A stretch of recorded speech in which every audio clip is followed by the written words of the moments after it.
Oh, I'm so sorry. I'm so sorry, y'all. I'm lost in this book right here. It's a page turner. I'm Craig Stokes. You're watching the show. I can't wait for you to meet this author. But before we get into all that, check this out. Today we're shining the spotlight on the Freestyle Funny Comedy Show with B. Osama Bin Drinking, Darren Brand, and Wild and Out's own Chico Bean. Check him out at facebook.com/Freestyle Funny Comedy Show. You need to know today's guest because he is the epitome of taking lemons and making lemonade. When faced with adversity, he perfected his craft. He took something so ordinary like cooking. He studied, made sure the right ingredients were mixed together, and he even landed on national television shows like Food Network's Next Food Network Star and The Great Food Truck Race. Amazing, amazing guy. And ladies, guess what? He makes a mean, gourmet peanut butter and jelly sandwich. This dude's awesome. Okay, I'm sorry. I kind of made that last one up. But anyway, welcome to the show, my man, Chef Daz. What's up, brother? What's going on, man? How are you? Man, I am doing great, man. I'm doing great. Where are you, man? You're in your chef's kitchen right now? I am, man. I'm in my home in Los Angeles. Just taking it easy on a beautiful Saturday afternoon, man. Oh, man, I wish I was there. What's the weather like right now? It's about 86, man. It's a hot day. That's not bad. That's not bad. So it's already warm there, but I'm about to warm things up. You ready to kick this episode off, man? Man, let's do it. Thanks for having me on the show, man. It's awesome. Absolutely. I'm excited. I just can't wait. I don't want your fans to wait any longer. So ladies and gentlemen, it is time for the warm-up.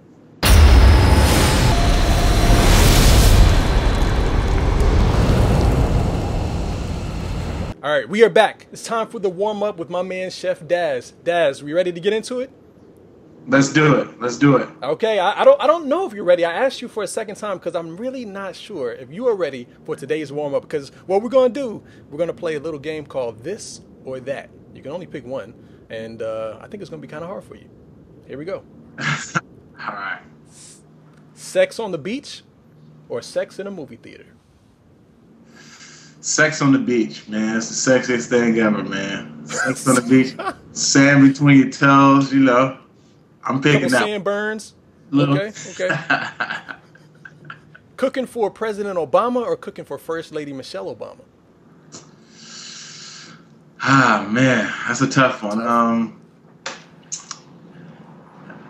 Well, seeing that I've cooked for First Lady already, I'm gonna have to go with the president. Cheater. Kettle One or Absolute? Absolute. Marvin Gaye, Stevie Wonder? Stevie Wonder. Okay, all right. Stevie Wonder. Sorry about that, Marvin. Yeah, he don't got much love for you, brother. Oprah Winfrey Network or Food Network? Food Network. Michigan or Cali?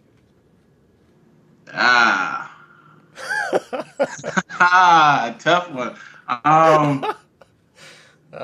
Michigan's my birthplace. Cali is, that's the land of opportunity. That's my new home. So, you never forget where you came from. I'm gonna go with Michigan. Whatever, man. Baked or grilled? I said baked. It cooks from the inside out. Deep, brother. Poetic. Okay. Teaching or cooking? Teaching. I love the inspiring part of what I do, man. Teaching is really giving back. It's creating the next generation of young chefs. So I really enjoy teaching cooking. Nice. You're getting away with a lot. I'm letting you get away with a lot of stuff. This whole Obama, I've already cooked for Michelle, so this is crazy. All right. Would you like to own a food truck or own a restaurant?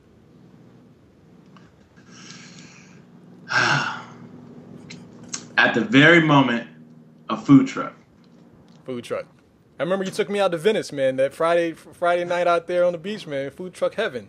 Sliders. Great time, right? Yeah, man. Food truck right now, man. It's low overhead. It's not as expensive as opening up a restaurant. So at the moment, food trucks is waiting.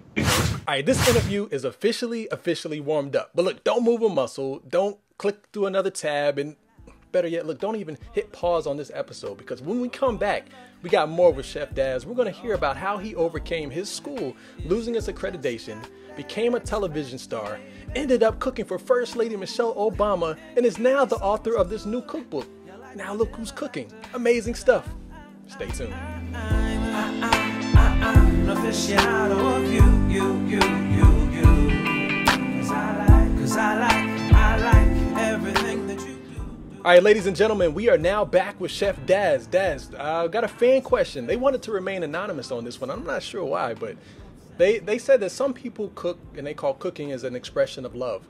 So the ladies want to know, who are you cooking for these days? I have a fabulous significant other. My girlfriend, she's amazing. I cook for her all day, every day. So all day, every day. Yeah, sorry, ladies, I'm tied up at the moment. All right, so Devon R. On Facebook, sent in a question. Thank you for sending in the question, Devon. I appreciate it. He says, what type of meal would you prepare for somebody that was going through a breakup?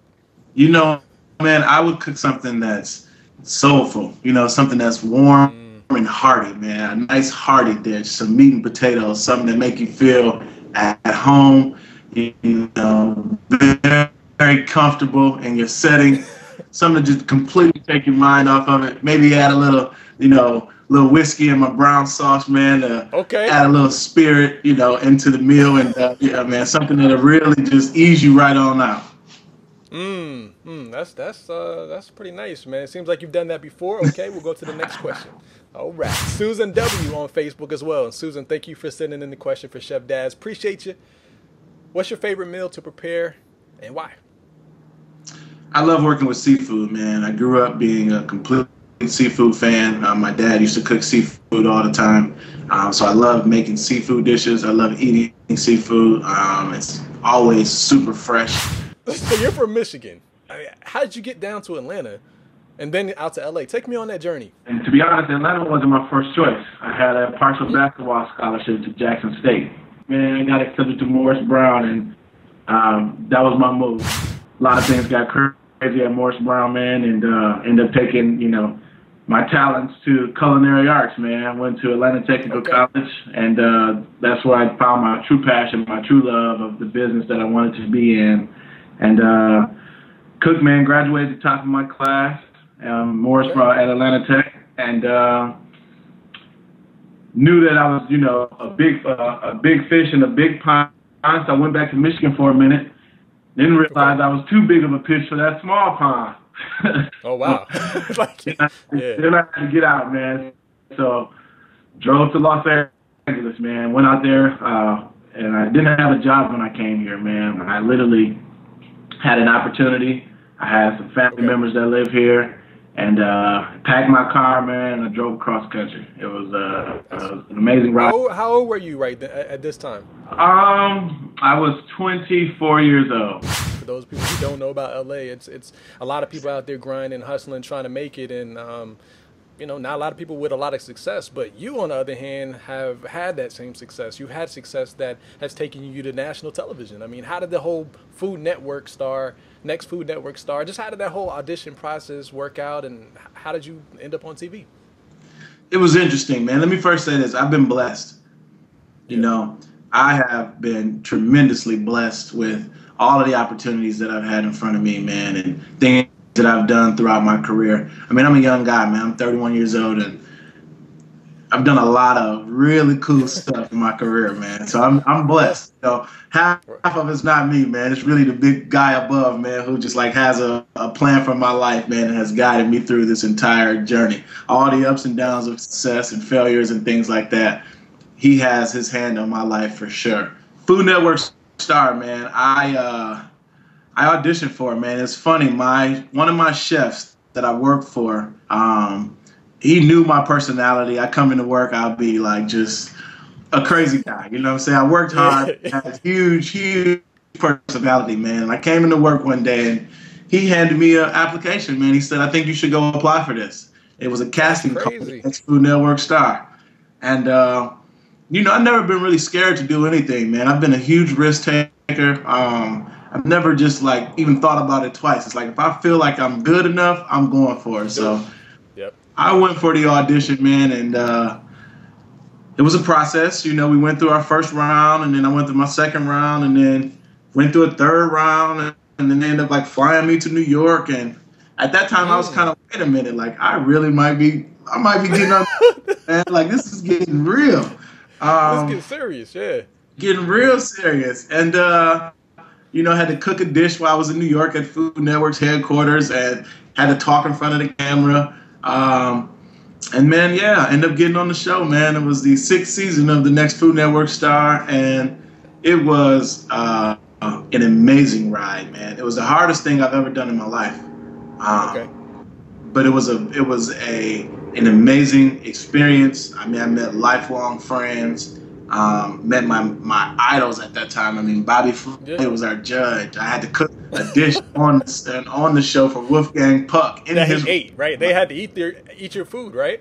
Man, magic cooking for Wolfgang Puck in his restaurant as a young chef, like crazy. What's the hardest part? I should say, is it talking to the camera? Is it trying to cook? Is it what's going through your mind as you're actually going through this audition process or during an episode? Well, it's a lot of pressure, man. It's really a lot of pressure. The show, like the Next Food Network Star, the main thing is connecting with the camera. And what I didn't realize at the time is that me and the camera wasn't that good. We didn't get along that good at that moment. Like I was intimidated by the camera. Why do you say that? It was weird talking to a camera with nobody else on the other side. You know, at that moment I was used to like interaction and having feedback from an audience or feedback from somebody else. But talking to a camera, you're kind of totally different, like impromptu, like making some, you know, you're making that feedback. And the thing about, you know, the Next Food Network Star is that's the whole show, is that you want to be able to sell yourself, sell your show, sell your food to the audience who's watching at home, who can't taste your dish, who can't laugh at your jokes. Like, right. So that was my first time in front of the camera, and it just happened to be on national TV. So how did your life change after the show? Oh man, it catapulted my career. I mean, at the time I had already done some cool things. You know, at that time I'd actually started my culinary arts program at Beverly Hills High School here in California. So that show just actually took me to another level, man. It allowed me the chance to go on tours where I actually met you for the first time. Exactly. You know what I mean? We went on, you know, so, you know, just the connection that you and I have, and, you know, the connection, the friendship that we met and the people that we met on that tour, man, like the Food Network Star allowed me to do things like that. And it just took me to another level. One of those big moments for you, brother, was cooking for Michelle. Well, let me give her all due respect. First Lady Michelle Obama. Like, what was that like? I can only imagine. I would have been like super nervous. It'd have been like the first day my chicken was undercooked and she got sick, and I would got sniped by some snipers, and you know what I'm saying? Like, so, like, were you in there doubting yourself at all as far as skills? You know, it was the highlight of my career. It was the highlight of my career. It was probably the most pressure I ever had on me to perform.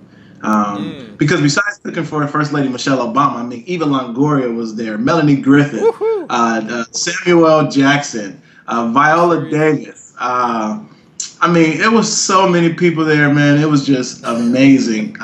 Like 350 people, besides the First Lady. Congratulations on your first book, too, man. Like, what was the process like with writing this? Oh, man, it was a process. Let me just say that. To say the least. Yeah, it was a process, man. I actually had that concept in my mind 3 years ago. And, you know, I picked it up and put it down, picked it up and put it down. But I really wanted to give something back, man. You know, when I'm on a tour, when I'm, you know, doing different things and I'm speaking to young adults, man, young individuals, I wanted to be able to give them something that they can hold on to, you know, after I leave, man. So that was the whole process of writing the book, man. It's a lifestyle guide, you know. It talks about how to go grocery shopping, you know, how to pick fresh fruit, fresh vegetables when it's in peak season. You know, I have a chapter called The Shelf Life, you know, how can things live in your home? You know, some people keep honey in their cabinets and don't know how Too long. long. Yeah, or seasonings or anything like Yeah. that, man. So it's more of a lifestyle, man. It's kind of like, figuring things out as you go, and I'm here to help you. Just give you some, some tips and tricks, man. You're the epitome of taking an opportunity, man, and create more opportunities from that. And I just think that there's probably some words of wisdom that you can give somebody right now on the spot, on the show, that that would want to follow in your footsteps. Maybe they won't be able to follow exactly what you did. They can't go to a school that loses its accreditation and all that kind of stuff. But if they want to be where you are right now and they have a dream they want to pursue, what would you tell them? Never give up. Keep pushing. If you believe it, you can achieve it. I know it's cliche, but it's absolutely true, man. It's like if you believe you can be great, you can be great. You are your biggest motivator. You know what I mean? If you don't believe it, it will never happen for you. So you have to go out and follow your dreams, man. And you only live once. You know what I mean? And you don't want to wake up with regrets on anything in life. You have to take risks. Taking risk and failure is wisdom. You know what I mean? Yep. It's not to get you down. It's not to make you sad and discourage you, but it's actually to give you wisdom and gives you strength to be stronger and continue to fight and move forward. Thank you for the words of wisdom, and I know everybody's excited and like, man, I want more from this guy. Like, and so they probably want the cookbook. So please tell them where they can get that, and also shout out how they can follow you online, man. My Instagram is at Chef Daz. My Twitter is Chef Daz. That's DAS. My book, you can find that at www.chefdaz.com. You can order it. It will be delivered to your home. Everything on Facebook is at Chef Daz. And yeah, man, it's been an amazing interview. Thank you so much for having me on the show, brother. It's always great to hook up with you, man. I look up to you. You're my brother from another mother. And ladies and gentlemen, if you want to check out more episodes of the show, feel free to go online to theshow.craigstokes.com. And to reach me, you know where I am. I'm everywhere. Instagram, Facebook, Twitter, at Craig Stokes. And until next time, I'm Craig Stokes reminding you to wake up and live your dreams. Peace.